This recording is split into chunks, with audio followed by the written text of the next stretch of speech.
우리 다 같이 주님 앞에 묵상으로 기도드리겠습니다.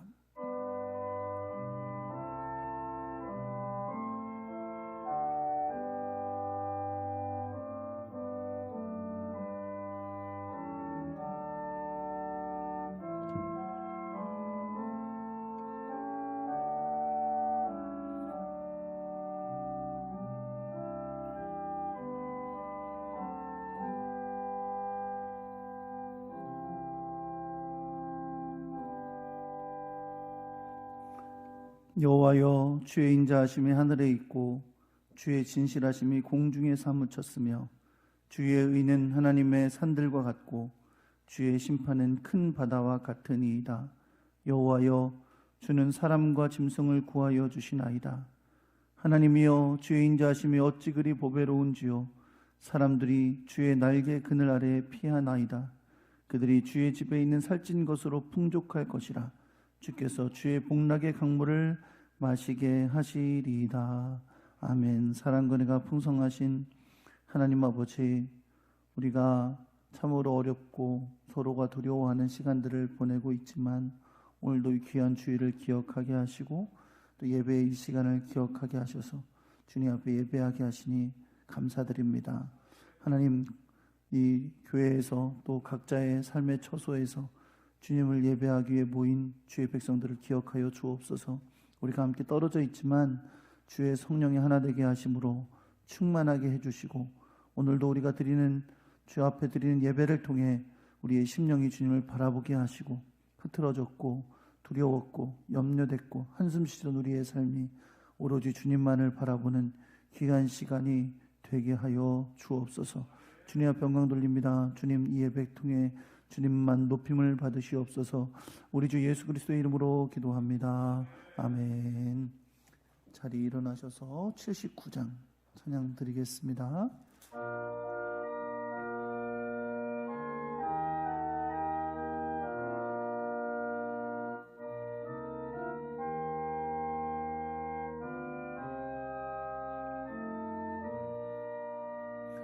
주 하나님 지으신 모든 세계 내 마음속에 그리어볼 때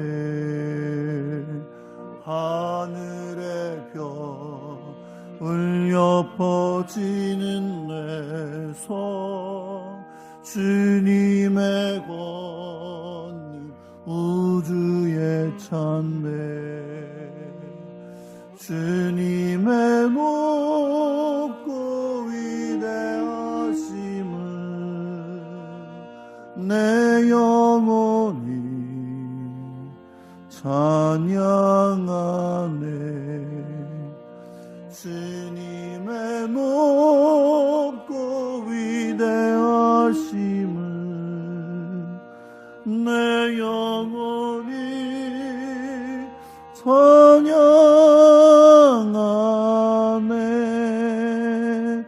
숲속이나 험한 산 골짜기에서 지저귀는 저 새소리들과 고요하게 흐르는 시냇물은 주님의 솜씨 노래하도다. 주님의 높고 위대하심을 내 영혼이 찬양하네. 주님의 높고 위대하심을 내 영혼이 찬양하네. 주 하나님 독생자 아낌없이 우리를 위해 보내주셨네. 십자가에 피 흘려 죽으신 주, 내 모든 죄를 대속하셨네. 주님의 높고 위대하심을 내 영혼이 찬양하네. 주님의 높고 위대하심을 내 영혼이 찬양하네. 내 주 예수 세상에 다시 올 때 저 천국으로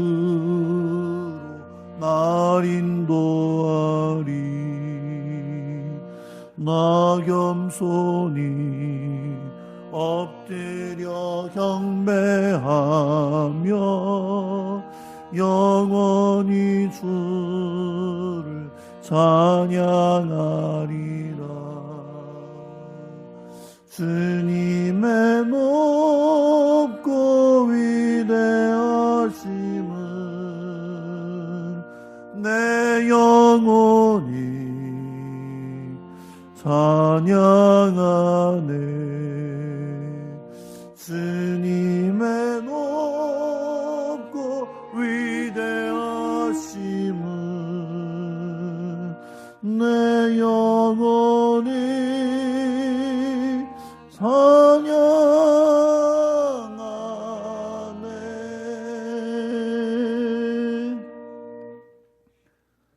성시교도 교동문 127번 사순절 4번입니다.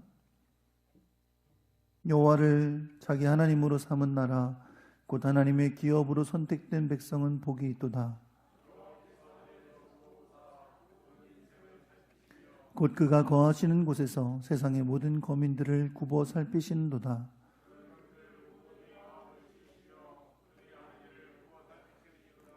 많은 군대로 구원 얻은 왕이 없으며 용사가 힘이 세어도 스스로 구원하지 못하는도다.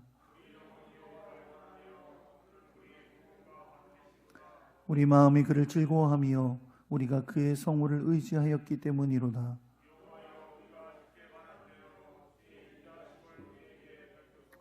아멘. 나는 전능하신 아버지 하나님 천지의 창조주를 믿습니다. 나는 그의 유일하신 아들 우리 주 예수 그리스도를 믿습니다.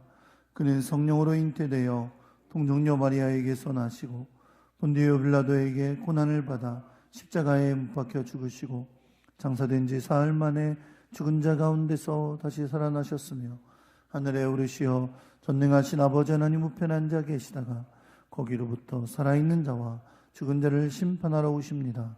나는 성령을 믿으며 거룩한 공교회와 성도의 교제와 죄를 용서받는 것과 몸의 부활과 영생을 믿습니다. 아멘. 찬송가 150장 찬양하면서 헌금 드리겠습니다.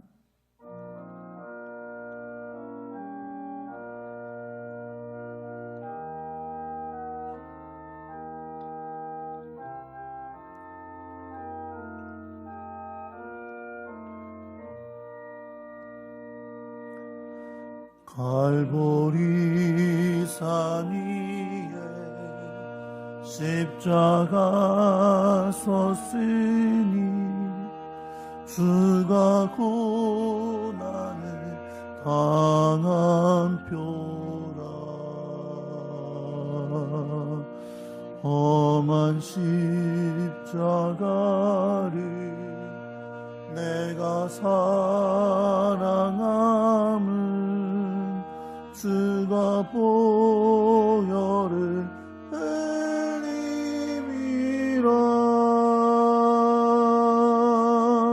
죄 웃음이를 얻기까지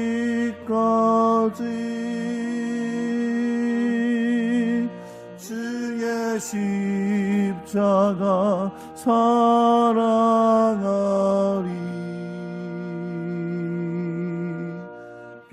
빛나면 율관 받기까지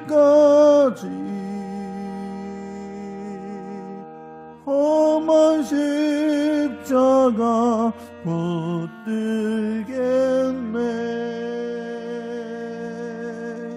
멸시천대 받은 주의 십자가에 나의 마음이 끌리도다.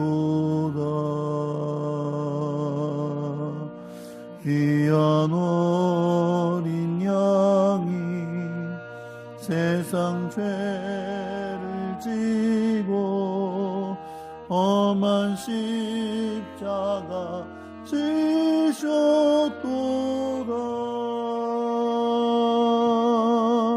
최후 승리를 얻기까지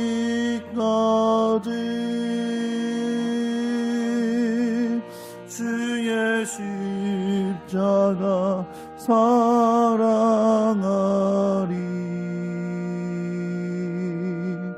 빛나면 율관 받기까지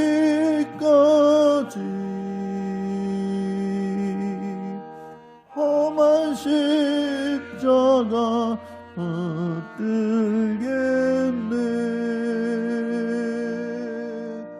험한 십자가에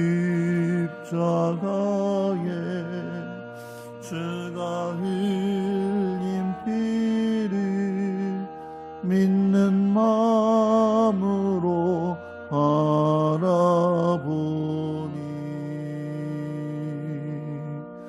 나를 용서하고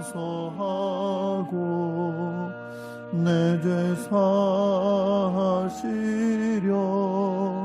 주가 흘리신 보혈이라.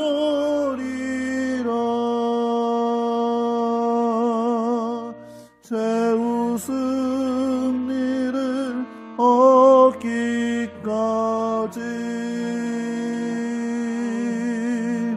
주의 십자가 사랑하리.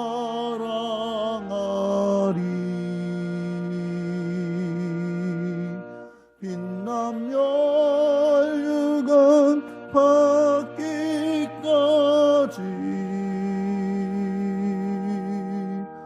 험한 십자가 붙들겠네.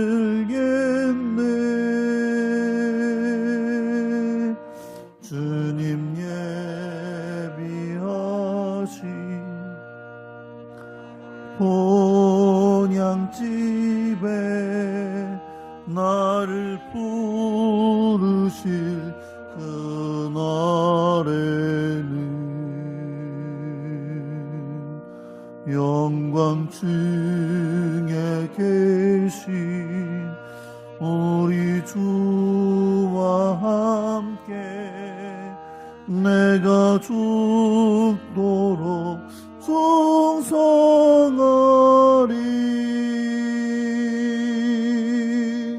최후 승리를 얻기까지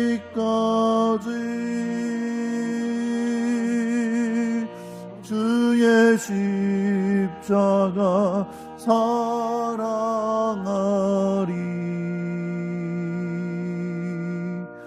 빛나면 율관 받기까지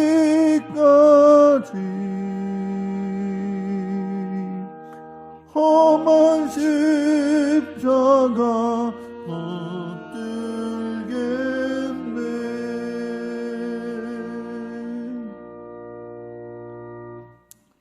지난 한 주간도 우리 삶 가운데 함께 해주셨다. 오늘도 이렇게 거룩하고 복된 주를 허락해 주셔서 이렇게 코로나19 때문에 우리 사랑하는 성도들 주님전에 나오지 못하고 각 처소에서 이 시간도 영상 예배를 드리며 주님 앞에 영광 돌리는 우리 귀한 성도들을 기억하여 주시고 이 시간 저들에게 한량없는 은혜와 주님의 은총이 함께하기를 간절히 바랍니다. 사랑의 하나님, 이 시간에도 지난 한 주간도 우리들 삶 가운데 우리 삶을 뒤돌아보면은 우리들이 하나님 말씀대로 온전히 살지 못하고 우리 생각과 우리 방법대로 살아온 시간들이 얼마나 많았습니까? 하나님, 이 시간 우리들의 나약함을 용서해 주시고 이 시간 저에게 성령 충만함으로 함께 해주셔서 참으로 이 시간 하나님의 자녀의 신분을 회복하며 참으로 하나님의 자녀다운 삶을 살아갈 수 있도록 주님 저희들에게 함께 해주셨기만을 간절히 바라옵고 원하옵나이다. 사랑의 하나님, 이 나라 이 민족을 위하여 기도합니다. 코로나 바이러스 때문에 참으로 많은 사람들이 아파하며 고통하며 불안한 가운데 있습니다. 하나님, 이 나라 민족을 기억하여 주시고 긍휼히 여겨 주시옵소서. 참으로 이 땅에서 하루속히 모든 질병의 근원이 마르게 도와주시고 모든 사람들의 속히 일터도 찾고 경제도 살아나고 참으로 많은 사람들이 참으로 주님 앞에 다시 예배드리는 날이 속히 돌아올 수 있도록 하나님 역사하여 주셨기만을 간절히 바라옵고 원하옵나이다. 하나님, 특별히 4월 아버지 연자 총선을 함께하여 주시옵소서.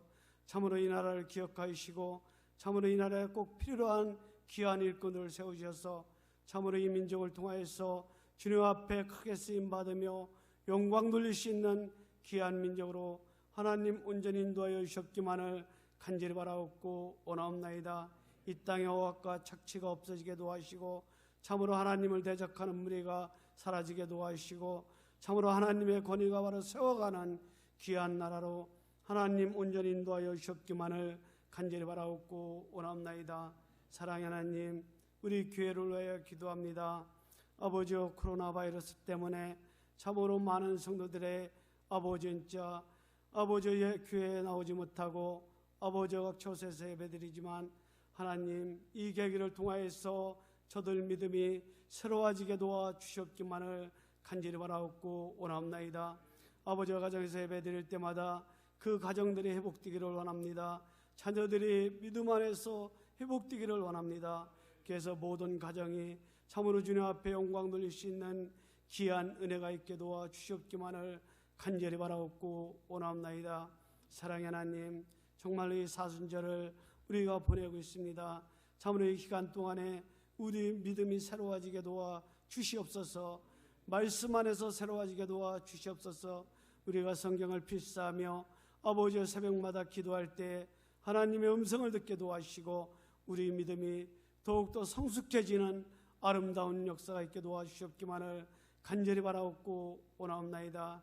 사랑의 하나님, 이 시간에도 귀한 우리 목사님 단회에 세우셨는데 귀한 우리 목사님을 통하여 귀한 말씀을 전파해 주실 때 그 말씀을 통하여서 우리에게 깨달음을 주시고 은혜가 풍성한 귀한 시간으로 하나님 온전히 인도하여 주셨기만을 간절히 바라옵고 원하옵나이다. 이 시간 주님 앞에 머리 숙인 우리 성도들 기도하는 제목들마다 또한 각 처소에서 아버지의 머리 숙여 기도하는 우리 가정들마다 하나님 함께해 주시옵소서. 이 시간 말씀을 들을 때 그 가정들이 변화되고 아버지의 모든 문제가 해결되는 귀한 은혜의 시간으로 하나님 함께해 주셨기만을 간절히 바라옵고 원하며 우리를 죄악에서 구원하신 예수님 이름 받도록 감사하고 간절히 기도하였사옵나이다. 아멘.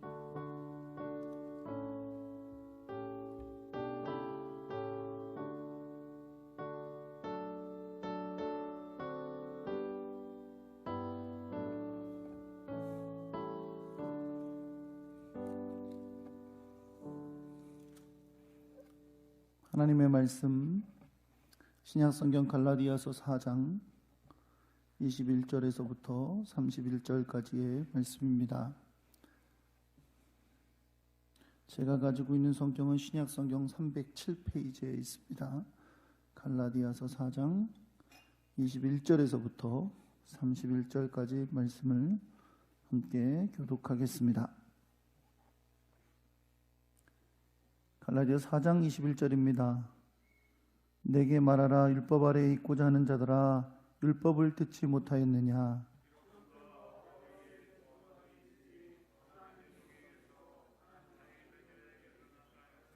여종에게는 육체를 따라 낳고 자유 있는 여자에게서는 약속으로 말미암았느니라.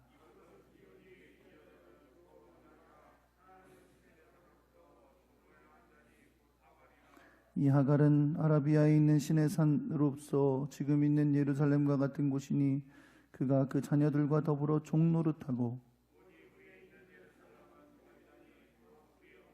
기록된 바 잉태하지 못한 자여 즐거워하라. 산고를 모르는 자여 소리질러 외치라.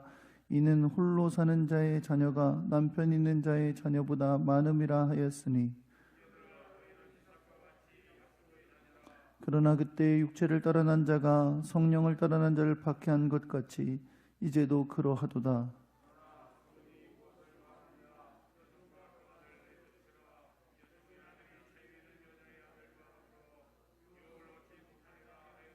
함께 있습니다. 그런즉 형제들아 우리는 여종의 자녀가 아니요 자유 있는 여자의 자녀니라. 아멘. 기도하겠습니다. 하나님 아버지, 오늘도 우리가 주님을 온전히 바라보며 예배하게 하심을 감사드립니다. 또한 예배할 때 마음을 다해 준비한 예물로 주 앞에 드리게 하심도 감사드립니다. 귀한 손길들 기억하셔서 세상이 줄 수 없는 평안과 은혜와 승리로 갚아주시고 어디서 무엇을 하든 하나님의 뜻을 이룬 아름다운 백성되게 인도하여 주옵소서. 세상을 살아가는 동안에 하나님 지혜를 주시고 용기도 주시고 또한 주님의 놀랍고 귀한 뜻을 이룰 만한 결단의 용기도 허락하여 주옵소서. 어렵고 힘든 시기에 건강을 지켜주시고 하나님의 놀랍고 크신 사랑으로 저들의 삶의 모든 곳에 하나님의 손길이 함께하여 주옵소서. 이 시간에 주의 말씀을 듣습니다. 하나님, 주의 말씀을 들을 때에 주의 뜻을 깨닫고 주님의 말씀으로 지혜롭게 되는 귀한 시간 되게 하여 주옵소서. 우리 주 예수 그리스도의 이름으로 기도합니다. 아멘. 할렐루야. 한번 따라해 보겠습니다. 우리는 자유 있는 여자의 자녀다. 제가 미국의 칼빈 신학교에서 석사과정을 하는 동안 저희 전공을 가르치셨던 교수님이 두 분이 계셨는데 그 중에 한 분이 여자분이셨습니다. 이름이 루스 터커라는 분이셨는데 이분이 당시에 선교 역사를 연구하는 학자 중에서는 굉장히 유명한 분이셨습니다. 이 교수님을 유명하게 만든 책의 제목이 영어로는 From Jerusalem to 이리안자야라는 책이었는데요. 세계 선교 역사를 인물을 중심으로 기록한 책이었습니다. 한국에서도 이 책이 번역이 돼서 선교사 열전이라는 제목으로 출판이 되었었습니다. 뒤를 이어서 또 이분을 유명하게 만든 책이 한 권이 더 있었는데요. 그 책의 제목은 영어로 Daughters of the Church라는 책이었어요. 그러니까 교회의 딸들이라는 제목이었는데 이 책도 한국어로 번역이 됐습니다. 그래서 한국에서는 여선교사 열전이라고, 꼭 우리 교수님 책은 열전이라고 붙여가지고 그렇게 책이 번역이 됐었습니다.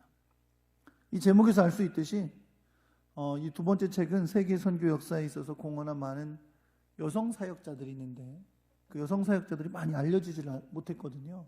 그래서 그 여성 사역자들을 연구해서 책을 출판하신 것이었습니다. 본인이 여자분이시기도 하니까 세계 선교 역사에 잘 드러나지 않은 주로 남자들 위주로 기록이 되어 있으니까 선교사들이 다 그 세계 선교 역사에 공헌했던 수많은 여자 선교사님들, 여성 사역자들을 깊이 연구해서 그것을 책으로 내어 놓으신 거죠. 그래서 얼마나 많은 아름다운 여성 선교사님들의 사역이 이 교수님의 책을 통해서 드러나게 되는지 모릅니다. 사실 여러분 성경의 역사도 가만히 살펴보면 많은 이야기가 주로 남자들의 이야기로 되어 있습니다. 아브라함을 비롯해서 성경의 많은 주된 인물들이 다 남자들이죠.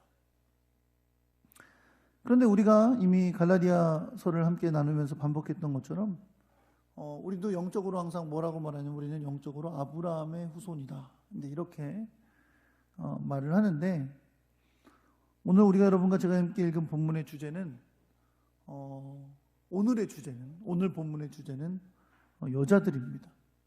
그래서 제가 오늘 설교의 제목도 우리는 자유 있는 여자의 자녀다 라고 정했습니다. 사실 오늘 본문에서 주된 주인공은 여태까지는 주로 아브라함이었잖아요. 그렇죠? 우리가 아브라함의 후손이다. 나는 아브라함의 후손으로서 유업을 이을 자다라는 것을 주로 나누었는데, 오늘 본문의 주된 이야기는 사실 우리는 사라의 자녀다. 사라로부터 말미암은 자녀다라는 것을 오늘 본문에서 함께 여러분과 나누려고 합니다. 오늘 본문의 제목을 다른 말로 붙인다면 두 여자 이야기라고도 할 수 있을 거예요. 여기서 두 여자란 누굴까요? 하갈과 사라를 말하는 것입니다. 우리가 잘 아는 것처럼 하갈은 여종이죠. 그렇죠? 사라의 여종이었어요. 그리고 사라는 종의 반대니까 자유 있는 여자, 그런 여자였습니다. 오늘 본문을 시작하면서 21절에 보니까요, 사도 바울이 오늘 이 본문의 이야기를 누구에게 들려주고자 하는지를 밝히고 있는데, 누구라고 얘기했냐면 율법 아래에 있고자 하는 자들이라고 기록하고 있습니다. 율법 아래에 있고자 하는 자들, 이들은 누구를 가리키는 걸까요? 율법 아래에 있고자 하는 자들은 갈라디아서의 배경으로 우리가 이해를 하자면, 갈라디아 교인들 중에서 바울의 대적자인 율법주의자들의 가르침에 미혹돼서 율법으로 의롭게 된다고 여기고 할례받아야 의롭게 된다고 여기고 그래야만 하나님의 자녀가 될 수 있다고, 하나님의 백성이 될 수 있다고 여기는 자들을 말하고 있는 거죠. 그러니까 율법 아래 있다는 게 아니라 율법 아래 있고자 하는 자들, 그 말을 듣고 그들의 가르침을 듣고 자기들도 율법 아래에 들어가야지, 율법 밑으로 들어가야지 하는 자들이라고 표현하고 있는 거죠. 그래서 율법 안에 있다고 표현한 건 뭘 뜻하는 거냐면, 그들이 율법으로 의롭게 될 수 있다고 믿기 때문에 율법의 지배 아래에 있는 자들, 율법의 지배 아래에 들어가려고 하는 자들이라고 말하고 있는 겁니다. 그런데 사도 바울은 이들이 이렇게 율법 아래에 있고자 하는데, 사실 너희가 그렇게 율법 아래에 있고자 하지만 그 율법이 말하고 있는 것은, 그 진정한 의미는 그것이 아니다 라는 것을 오늘 본문을 통해서 이야기해 주려고 하는 거예요. 그래서 오늘 사도 바울이 꺼낸 이야기가 율법 아래에 들어가려고, 율법의 지배 아래에 있으려고 하는 자들을 향해 사도 바울이 율법을 통해 가르치려고 하는 이야기가 바로 아브라함의 아내였던 사라와 사라의 여종이며 나중에 아브라함의 첩이 되었던 하갈에 대한 이야기가 되는 겁니다. 우리가 여러분 보면 이렇게 율법 그러면 흔히 십계명, 그렇죠? 그리고 여러 가지 명령하신 규례들을 떠올리지만, 오늘 본문에서 말하고자 하는 이 율법이라는 것은요, 단지 그 규례들만을 말하는 게 아니라 구약 성경, 특별히 모세오경의 이야기를 율법이라고 표현하고 있는 겁니다. 성경에서 보통 구약에 대해 얘기할 때 율법과 선지자다 이렇게 말하잖아요. 그때 율법은 모세오경을 가리키는 거예요. 그러니까 창세기, 출애굽기, 레위기, 민수기, 신명기에 해당되는 모세오경을 가리켜 말하는 것이 됩니다. 그래서 오늘 이야기가 사도 바울이 율법에 대한 이야기를 한다라고 하면서 창세기에 나온 이 사라와 하갈의 이야기를 그들에게 들려주고 있는 것이죠. 이 사라와 하갈의 이야기는 창세기에 나오는 말씀입니다. 그 창세기 이야기를 우리가 배경적으로 좀 이해할 필요가 있는데요. 창세기 12장부터 하나님께서 아브라함을 부르시는 장면이 나옵니다. 그렇죠? 아브라함을 부르셔서 뭐라 그러세요? 너는 너의 고향과 친척과 아버지의 집을 떠나 내가 내게 보여줄 땅으로 가라 라고 명령하시죠. 그렇게 아브라함을 명령하시면서 하나님은 아브라함에게 약속을 해주시는데, 어떤 약속을 해주시냐면, 내가 너로 큰 민족을 이루고 내게 복을 주어 내 이름을 창대하게 하리니 너는 복의 근원이 될지니라 라고 약속해 주십니다. 아브라함은 하나님께서 주셨던 이 약속을 믿고 하나님의 명령에 순종해서 하나님께서 가라고 지시하신 땅으로 향해 가게 됩니다. 그런데 하나님께서 아브라함에게 주신 이 약속이 뭐였어요? 내가 너로 큰 민족을 이루게 하겠다라는 것이었어요. 그렇다면 그때까지 자식이 없던 아브라함에게 하나님께서 내가 너로 큰 민족을 이루게 하겠다는 약속은 결국 뭘 주시겠다는 약속이에요? 많은 자녀들을 주시겠다는 약속이죠. 그런데 오랜 세월이 흘러가는데도요, 아브라함에게 자식이 생기지를 않았습니다. 그래서 아브라함은 하나님께 자기가 기르고 있던 종 중에 다메섹 사람 엘리에셀이 있는데 이의 아이가 나의 상속자가 될 거다라고 하나님께 그렇게 말씀을 드립니다. 그러자 하나님은 뭐라고 말씀하시냐면 그 사람이 내 상속자가 아니라 내 몸에서 날 자가 내 상속자가 될 것이니라 라고 말씀하세요. 근데 그 말씀을 믿은 또 아브라함은 이제 뭘 기대해요? 자기가 사라를 통해서 아들을 낳게 될 것이다 라는 걸 기대하게 되는 거죠. 물론 많이 이제 늦었지만 그래도 기대를 하고 있었을 겁니다. 근데 또다시 세월이 흘러갔어요.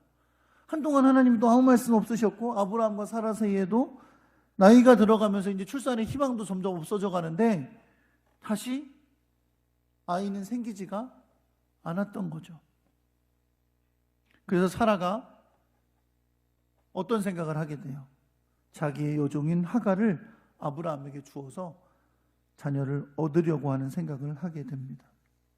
어쨌든 그렇게 되면 하나님 말씀하신 것처럼 어쨌든 아브라함의 몸에서 나는 자가 아들이 태어나게 되는 거니까 그렇게 하게 되죠. 이제 사라가 자기가 아기를 낳을 수 없는 몸이 점점 되어가고 있는 걸 알고 자기의 여종을 아브라함에게 주어서 아기를 낳게 할 생각을 하게 되는 겁니다. 결국 아브라함이 하갈을 첩으로 맞이하게 됐어요. 그래서 아브라함과 동침해서 하갈이 임신을 하게 됩니다. 그런데 그때부터 상황이 달라지죠. 하갈이 자기가 임신한 걸 알고 자기 여주인을 멸시하기 시작해요. 이거 옛날에 우리나라 뭐 드라마나 이런 것에 자주 나오는 거죠. 그렇죠? 임신하고 나면 벌써 이게 벤 아기의 권력을 가지고 이제 엄마가 막 권세를 부리게 되는 것처럼. 그래서 자기의 여주인인 사례를 막 멸시하는 그런 상황이 발생했습니다. 그래서 이것에 대해서 사례가 아브라함에게 불평을 해요. 그러니까 아브라함이 뭐라 그러죠? 하갈을 당신의 뜻대로 마음대로 하라고 그렇게 허락을 해줍니다. 그래서 어떻게 합니까? 그때부터 사례가 하갈을 학대하기 시작해요. 그리고 그 학대를 견디지 못한 하갈은 광야로 도망을 가게 됩니다. 사례의 학대를 피해서 도망가는 하갈을 하나님의 사자가 광야에서 만나 주시죠. 그리고 그녀에게 내 여주인에게로 돌아가라. 그 수하에 복종하라. 라고 명령합니다. 그러면서 그녀에게 내 씨가 번성해서 그 수가 많은 셀 수 없게 될 것이다. 라고 약속해 줍니다. 그리고 내가 아들을 낳을 것인데 그의 이름을 하나님이 들으심이란 뜻을 가진 이스마엘이라고 하라고 명령하시죠. 하갈이 다시 돌아옵니다. 명령대로 다시 돌아와서 아들을 낳죠. 그리고 그 아들의 이름을 이스마엘이라고 짓게 됩니다. 성경은 이때 아브라함의 나이를 밝혀주고 있는데요. 아브라함의 나이를 86세였다라고 말씀하고 있습니다. 그리고 그 후 또 13년이 흘렀어요. 아까 몇 세라 그랬죠? 아브라함이 86세라 그랬으니까 지금 이제 몇 세 됐어요? 99세가 됐습니다. 다시 하나님께서 이제 아브라함에게 나타나셨어요. 그리고 아브라함에게 내가 너로 여러 민족의 아버지가 되게 할 것이다 라고 말씀하시면서 네 이름을 이제 더 이상 아브라함이라고 하지 말고 아브라함이라고 해라 라고 말씀하십니다. 그런데 놀라운 사실은 뭐냐면 창세기 17장 16절에만 하나님께서 아브라함에게 아브라함이라고 이름하라고 하면서 그의 아내인 사례를 사라라고 이름을 바꿔라 라고 명령하시면서 그녀가 내게 아들을 낳아주게 하여 내가 그에게 복을 주어 여러 민족의 어머니가 되게 할 것이다 라고 말씀하세요. 이때 사라의 나이가 90이었습니다. 아브라함이 엎드려서 웃었어요. 왜요? 90인 아내가 어떻게 아기를 출산하겠느냐라는 마음으로 웃었던 거죠. 그러면서 뭐라고 말하냐면 하나님, 저 하갈이 낳은 이스마엘이나 하나님 앞에 살기를 원합니다 라고 아브라함이 말합니다. 그러자 하나님께서 창세기 17장 19절에서 이렇게 말씀하세요. 아니다. 내 아내 사라가 내게 아들을 낳으리니 너는 그 이름을 이삭이라 하라. 내가 그와 내 언약을 세우리니 그의 후손에게 영원한 언약이 되리라 라고 말씀하십니다.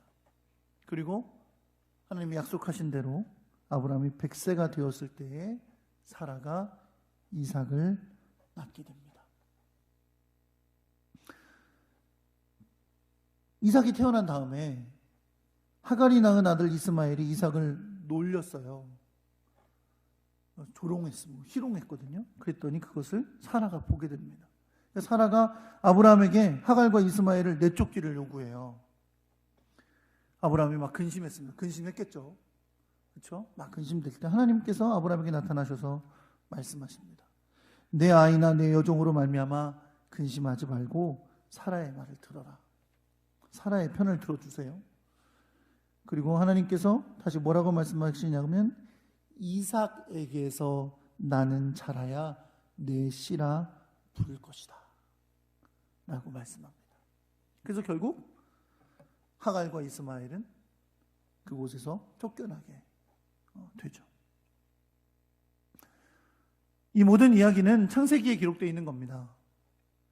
사도 바울은 오늘 본문에서 율법이라고 부르는 모세오경에 기록된 이 창세기의 이야기를 토대로 해서 율법 아래에 있고자 하는 자들에게 구약 성경이 말하는 것은, 율법에 대해서 말하는 것은 무엇인지를 설명하려고 합니다. 진정한 의미가 무엇인지를 알려주려고 하는 것이죠. 여러분, 앞서 우리가 함께 창세기의 말씀을 살펴본 것처럼 아브라함에게는 두 아들이 있었습니다. 그렇죠? 사라의 여종이었던 하갈이 낳은 이스마엘과 또 아브라함의 아내였던 사라가 낳은 이삭입니다. 오늘 본문에서 이 두 아들의 탄생은 분명하게 구분이 되고 있습니다. 여종인 하갈이 낳은 이스마엘은 육체로 말미암은 아들이었어요. 정말 육체적인 관계를 통해서 낳게 된 아들이었죠. 그 아들이 누구라고요? 이스마엘이었습니다. 그런데 사라가 낳은 아들은 사실은 사라의 몸으로서는 육체적으로 불가능할 때에 하나님께서 주신 거였어요. 그래서 오늘 본문에서 이삭은 어떻게 낳은 아들이라고 말하냐면 약속으로 말미암아 낳은 아들이다 라고 말씀하고 있어요. 사실은 하나님은 육체적으로는 불가능할 때에 하나님께서 약속하신 것을 이루시는 것을 보여주시기 위해 사라가 도무지 육체적으로는 불가능할 때에 아들을 주신 것이었습니다. 사도 바울은 이 이야기가 우리에게 매우 중요한 비유인 것으로 그 의미를 설명합니다. 여러분, 오늘 본문에서 사도 바울이 설명하는 것처럼 이것이 비유로 설명될 수 있는 이유가 있어요. 사실 그 당시에 그 사건은 그렇게 흘러가는 거죠. 그 당시 사람들에겐. 그러나 그것이 오늘날 우리에겐 이것은 비유다라고 설명할 수 있는 이유는 이미 예수 그리스도 안에서 하나님의 이 구원의 놀라운 역사가 성취되었기 때문입니다. 다시 말해서 구약의 여러 가지 이야기들이 있지만 그 이야기를 이제 예수 그리스도 안에서 성취된 복음의 역사를 통해서 다시 되돌아보면 그 사건이 하나의 비유가 되어 우리에게 교훈이 된다는 것을 말씀하고 있는 거죠. 지금 우리가 구약 성경을 읽지만 구약 성경을 읽을 때 사실 그 영적인 의미, 구원의 역사 속에서의 의미를 깨달을 수는 없어요. 그냥 구약을 읽는다면. 그러나 우리는 그 안에 담긴 놀라운 하나님의 구원의 역사로 그 구약 성경을 읽을 수 있는 것은 이미 성취된 예수 그리스도의 복음의 역사가 있기 때문에 그 복음의 역사에 안경을 쓰고 다시 구약의 성경을 읽어보면 그 구약 성경에서 드러났던 여러 가지 일들이 어떤 영적인 의미가 있는지를 알게 된다는 거죠. 사도 바울도 오늘 이 하갈과 사라의 두 여인이 낳은 아들들에 대한 이야기를 예수 그리스도의 십자가의 성취라는 것으로 다시 되돌아볼 때에 이것은 매우 중요한 비유가 된다라는 것을 말씀하고 있는 겁니다. 사도 바울은 이 두 여인의 이야기에서 두 여인은 두 언약을 의미한다라고 말하면서 이 비유를 설명하기 시작합니다. 첫 번째, 육체로 말미암아 이스마엘을 낳았던 하갈은 오늘 성경에서 뭐라 그러냐면 신의 산으로부터 종을 낳은 자를 의미한다 이렇게 말씀합니다. 이건 뭘 얘기하냐면, 여러분, 시내산은 이스라엘 백성들이 출애굽해서 도착했던 광야에 있는 산이에요. 그렇죠? 지금은 거기가 이집트에 속해 있는 그 산입니다. 근데 그곳에서 어떻게 해요? 하나님으로부터 모세가 율법을 받게 되죠. 율법을 받은 장소예요. 근데 이것을 지금으로 말하자면 이스라엘 백성들에게 이것은 유대인의 율법적인 신앙의 중심이 되는 성전이 있는 예루살렘이라는 거예요. 이건 뭘 말하는 거냐면, 종이었던 하갈이 낳은 이스마엘은 여전히 종의 신분일 수밖에 없는데, 그것처럼 옛 신의 산, 그리고 지금 유대교의 중심이 되고 있는 예루살렘에 속한 자들은 결국 뭐와 같다는 거예요?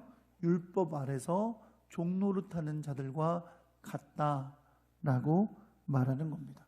육체로 말미암은 자녀이기 때문에 그저 육체에 해당되는 것에만 얽어매어져 있는 육체로서 율법 아래에서 종노릇하는 자들에 해당된다라고 말하는 거죠. 반면에 땅에 있는 예루살렘이 아니라 위에 있는 예루살렘이 있는데, 이 예루살렘은 자유자를 의미한다는 겁니다. 그러니까 사라를 의미하는 거죠. 위에 있는 예루살렘은 영적인 예루살렘이에요. 이건 뭘 말할 거예요? 하나님의 나라를 말하는 겁니다. 사라는 이 나라에 속한 거죠. 이것이 바로 하나님의 약속대로 여러 민족의 어머니가 된 사라를 의미하는 겁니다. 사라는 이삭을 낳았을 뿐이지만, 그러나 그 이삭 속에 뭐가 들어있는 거예요? 하나님의 약속이 담겨 있는 것이고, 하나님의 약속은 예수 그리스도 안에서 온 인류를 구원하고자 하는 하나님의 뜻이 들어있는 거죠. 그러니까 사라가 이삭을 낳았다는 것은 이삭이라는 아들 하나를 낳은 것만을 의미하는 것이 아니라 하나님의 약속이 그녀를 통해서 성취되어져 나가는 걸 의미하는 것이고, 그것으로 말미암아 영적으로 사라가 온 열국의 어머니가 되는 역사가 된다는 것을 말하고 있는 겁니다. 오늘 본문 27절의 말씀은 이사야서 54장 1절의 말씀을 인용한 것입니다. 이렇게 기록되어 있죠. 기록된 바 잉태하지 못한 자여 즐거워라, 산고를 모르는 자여 소리질러 외치라, 이는 홀로 사는 자의 자녀가 남편 있는 자의 자녀보다 많음이라 라고 말합니다. 이 말씀에서 언급한 잉태하지 못한 자는 사라를 가리키는 거예요. 오랫동안 잉태하지 못했었잖아요. 사라를 가리키는 것이지만, 잉태하지 못하던 사라가 태가 다 끊어진 때에 하나님의 약속하신 아들인 이삭을 낳게 됨으로 말미암아 온 민족의 어머니가 된 놀라운 역사를 예언하여 말씀하고 있는 것입니다. 그리고 이제 사도 바울은 갈라디아 교회 성도들에게 이렇게 선언합니다.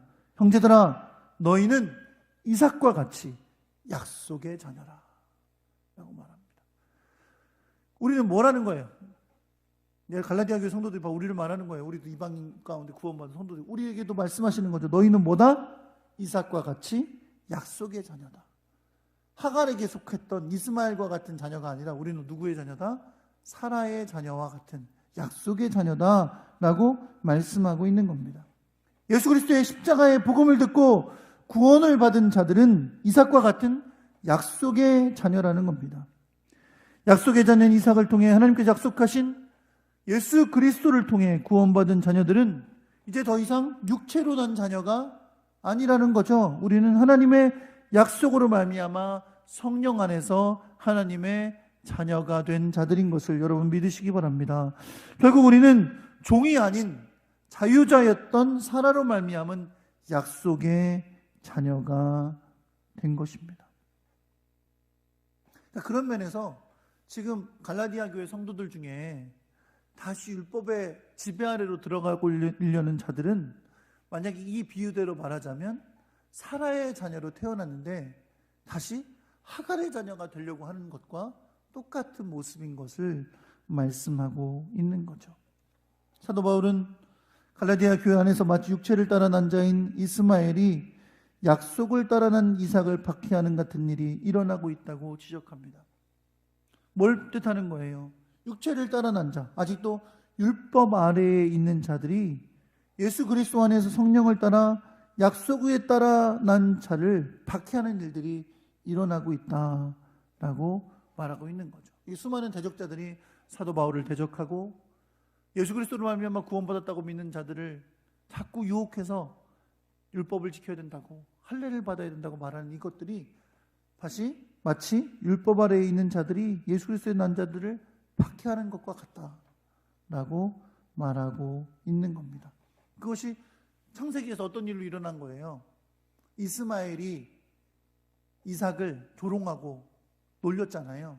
그 일과 같이 지금도 그런 일이 일어난다는 거예요. 약속의 자녀도 아니면서 어차피 하나님의 구원의 역사는 이삭을 통해 이루어질 것인데 그것도 아닌 이스마엘이 이삭을 놀리고 했던 것을 비유하면서 지금도 아직도 율법 아래에서 종노릇하는 자들이 영원한 하나님 나라를 약속받은 유업을 이을 자가 된 하나님의 자녀들을 공격하고 박해하고 괴롭힌다는 것을 말하고 있는 겁니다.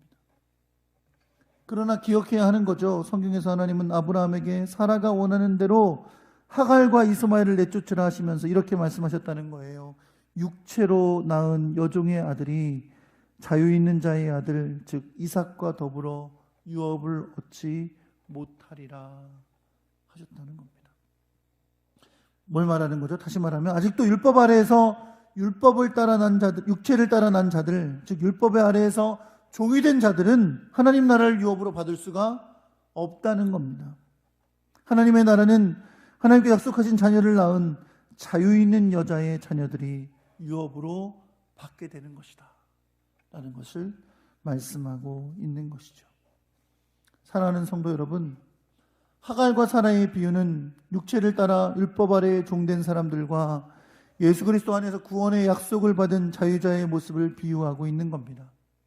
그렇다면 우리에게 오늘 이 말씀은 어떤 비유가 될 수 있을까요? 사랑하는 성도 여러분, 단순하게 말하면 하갈의 자녀들은 종의 자녀들입니다.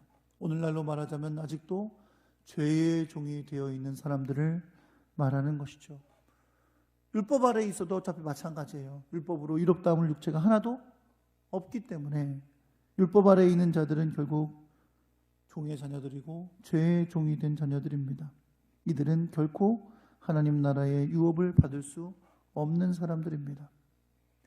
갈라디아 교회 성도들 중에서 다시 율법으로 돌아가려고 하는 자들에게 율법에 있는 자들은, 율법 아래에 있는 자들은 종의 자녀들이고 그들은 결코 하나님의 나라를 유업으로 받을 수 없는 것이다 라고 사도 바울이 강조하고 있는 것은 그들이 율법 아래에 있으려고 하는 건 결국 뭐라는 거예요? 예수 그리스도께서 하나님께서 약속의 자녀 이삭을 통해서 이 땅에 보내주신, 이삭의 후손으로서 이 땅에 보내주신 예수 그리스도께서 십자가에서 당하신 고난과 죽음과 그리고 부활을 헛되게 하는 것이다. 약속의 자녀를 통해 우리에게 하나님 나라를 유업으로 주시려고 하는 이 하나님의 뜻을 어기고 다시 율법 아래로 들어가려는 것은 예수 그리스도의 십자가 안에서 우리에게 행하신 하나님의 놀라운 계획을 헛되게 하는 것이다 라고 말하고 있는 것입니다. 사랑하는 성도 여러분, 예수 그리스도의 십자가의 복음은 하나님 나라를 유업으로 받을 수 있는 하나님이 우리에게 주신 유일한 약속인 것을 여러분 믿으시기 바랍니다. 그 약속을 믿음으로 하나님 나라 백성이 되는 거예요. 우리가 예수님이 십자가에 못 박혀 주신 걸 눈으로 봤습니까? 예수님이 베들레헴에서 태어나신 걸 눈으로 봤습니까? 못 봤죠? 혹시 그때 계셨던 분 계세요? 아무도 못 봤어요. 그렇죠? 예수님이 십자가에 못 박혀 돌아가신 거 못 봤고요. 우리는 무덤에 가서 빈 무덤을 확인한 적도 없어요. 그런데 하나님은 약속하셨어요. 그 예수 그리스도를 믿는 자마다 하나님의 자녀가 된다. 그것이 하나님의 약속이었다는 겁니다. 이 약속은 하나님께서 아브라함을 부르실 때부터 약속하신 거예요. 이 약속은 하나님께서 아브라함에게 여러 민족의 아비가 되게 하시겠다고 할 때부터 이미 약속하신 거예요.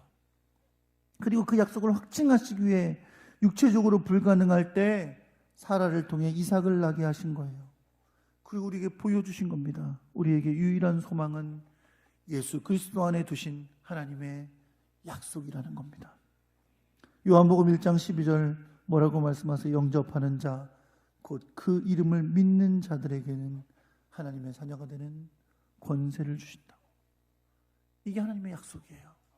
어떻게 해야 하나님의 자녀 된다고요? 영접하는 자 곧 그 이름을 믿는 자. 그 이름이 누구예요? 예수 그리스도. 사도행전 4장 12절은 뭐라고 말합니까? 다른 이로서는 구원을 받을 수 없나니 천한 사람 중에 구원을 받을 만한 다른 이름을 우리에게 주신 일이 없음이라 라고 말씀합니다. 예수 그리스도의 십자가의 은혜의 복음 안에 있는 하나님의 약속을 믿는 것, 그것 외에는 구원을 얻을 다른 길이 없습니다.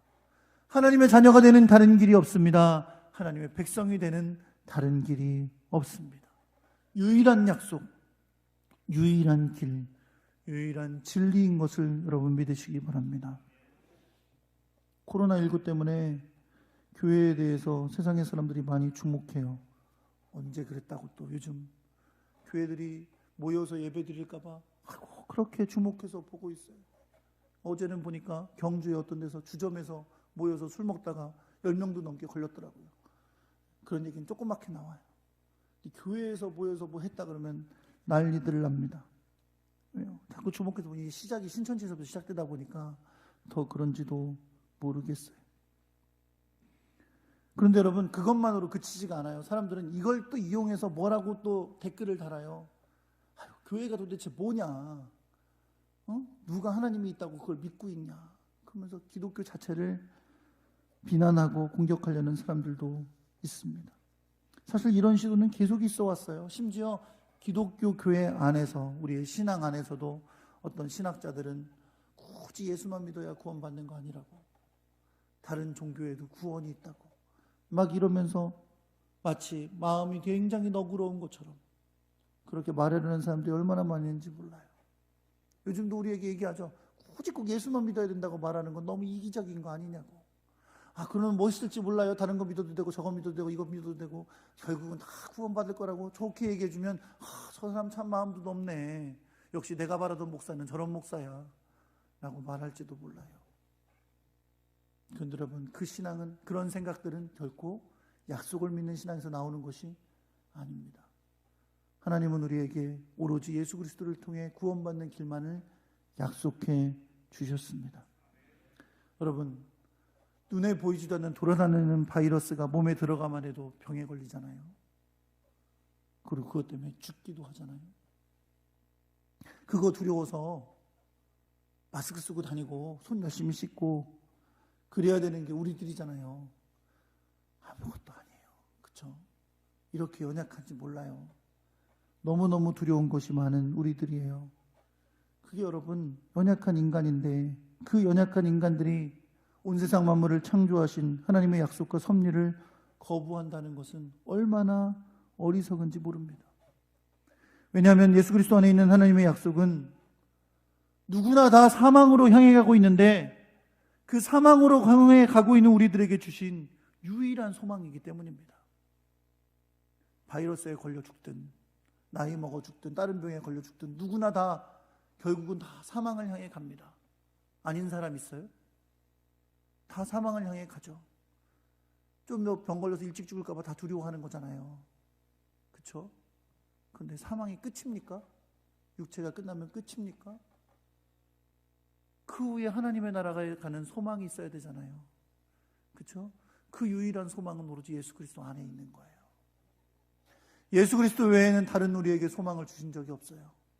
예수 그리스도만이 유일한 약속입니다. 그 약속을 믿고 믿음으로 살아가는 여러분과 제가 되기를 우리 주 예수 그리스도의 이름으로 축원합니다. 두려움과 고난이 우리 사회를 덮치고 있습니다.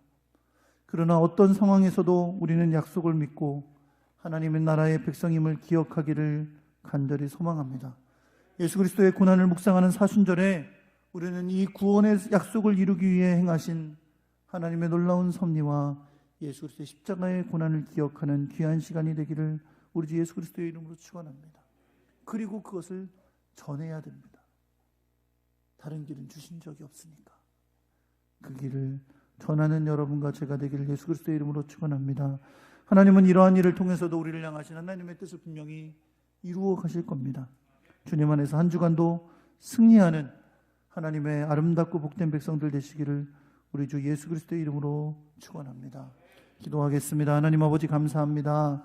오늘도 주님 앞에 함께 예배하는 복된 시간 주셨으니 감사합니다. 마음을 다해 주님을 높이고 예배하게 하시고 언제나 주님이 우리에게 허락하신 이 구원의 놀라운 약속을 믿고 두렵고 어둡고 염려되는 세상 속이지만 믿음으로 담대히 승리하게 하여 주옵소서. 우리의 유일한 소망 되신 예수 그리스도가 우리를 통해 드러나는 역사가 날마다 나타나게 하여 주옵소서. 우리 주 예수 그리스도의 이름으로 기도합니다. 아멘. 자리에 일어나셔서 268장 찬양하겠습니다.